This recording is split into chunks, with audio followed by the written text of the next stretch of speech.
Hey everybody, I'm John Granato. You can hear me mornings on ESPN 97.5 and 92.5. That's Josh Jordan. You can hear him weekends on Moneyline on ESPN 97.5 and 92.5. And you can also see his work at sportsmaphouston.com. Hit subscribe if you haven't yet. Please, please, please. Hey, Carlos Correa spoke with the media in his Minnesota uniform. I didn't like it now. Not one bit. He confirmed that the Astros did not make him an offer after the lockout. Now, the Astros lost 4 high draft picks, first and second rounders, over the last couple of years.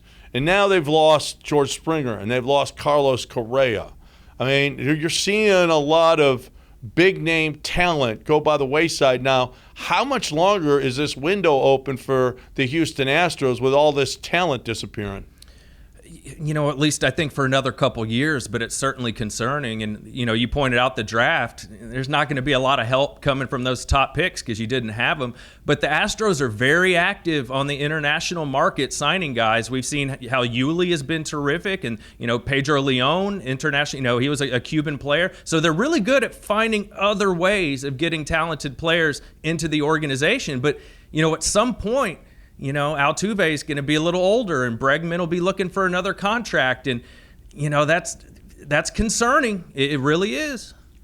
Well, they've already given. Those guys are the 2 guys. Altuve and Bregman are the 2 guys that they have given money to and extended.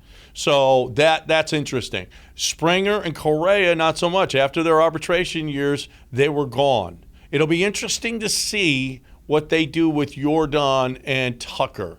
And first of all, it would be nice.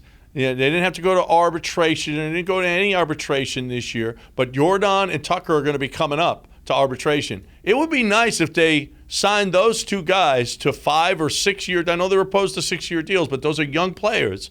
It would be nice if they got through those arbitration years without having all of that stuff and give them long-term contracts before that. Yeah, and that's what worries me. If they don't take one of those early deals, if Crane's just going to be like, that's how we do it. We don't pay market value here. We don't do that. We don't do long-term deals. You know, and I was looking at Bregman, how he progressed, and really it was about 2.5 seasons, and then they gave him the extension. So I was looking at Kyle Tucker, and you know, he had last year a full season. The season before that was the COVID season, so that was only about 50 games. And then, you know, he only played a handful of games before that. So by this line of thinking, I'm thinking after this year, that's when they should be talking to Tucker and Yordan about, you know, after this full season, let's try and get you guys locked up long term. And Tucker's going to be quite a bit older than Correa. I think Tucker would be like 29 if they let him go all the way to free agency without extending him. So I think it would behoove him to maybe take a deal a little early. Yeah, it would behoove everybody if they sign him to a 5 or 6 year deal now or in the upcoming offseason. You add Verlander, but you lose McCullers and Correa. Where are the Astros now in the American League? I still think they're up there. So much is going to depend on Verlander staying healthy. You know, there's so much on that. I think they're still, you know, they're 6 deep. They're still going to hit the ball. Who knows? Maybe Jeremy Pena will be a pleasant surprise. We just don't know. But I think they're still going to be very competitive in the division and in the AL. Yeah, I do too. I think they're still one of the best teams. I sure would have liked to have filled that either the center field or the shortstop spot with somebody that we know can hit a Soler, move Tucker over, get a Soler, or get one of these other guys that you could just fill in for a couple of years. Hey, the window is here with Verlander, even without McCullers, and McCullers will be back. But you know, this window is now 2 years. It's so surprising that the Astros were just thinking about Correa long term and not dealing with the short term that they could have had him with. That the deal that Minnesota got, the Astros certainly could have had, but they just decided not to. It's so disappointing because this window is here, it's now, and with Correa, this team, I think without a doubt, would be the number 1 team in the American League. Yeah, I don't know how you argue with that. I mean, Correa's a difference maker, not just with his bat, but we know how great he is on defense too. That matters. I just hope maybe Jake Myers bounces back from that shoulder injury and he shows you something in the outfield. They're not really screwing with Pedro Leon at shortstop as much anymore. It looks like he's going to be an outfielder, kind of going back to his original position. Maybe he turns into something. We'll see. We just got to hope the youth movement works. We got to trust in Jim Crane.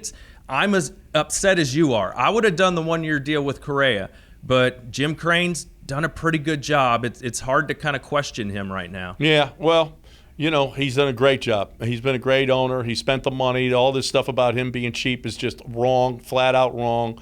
They had the 4th highest payroll in baseball last year. So this team does spend money. They decided to go another route. I don't mind their philosophy of not giving out long-term contracts, big contracts, because they just don't work out. So, but it sure would have been nice for them to do that short deal with Carlos for bigger money. Now, they give Carlos $35 a year for a year or two. When Tucker and Alvarez come up and they look at their numbers versus Carlos's numbers in his first 5 years, they got a case. So maybe that's what Jim Crane might have been thinking too. Yeah, and maybe Correa next year would have used that opt-out and gone and gotten the big contract and left the Astros anyway. But it would have been nice to have him for this year. Yep, absolutely.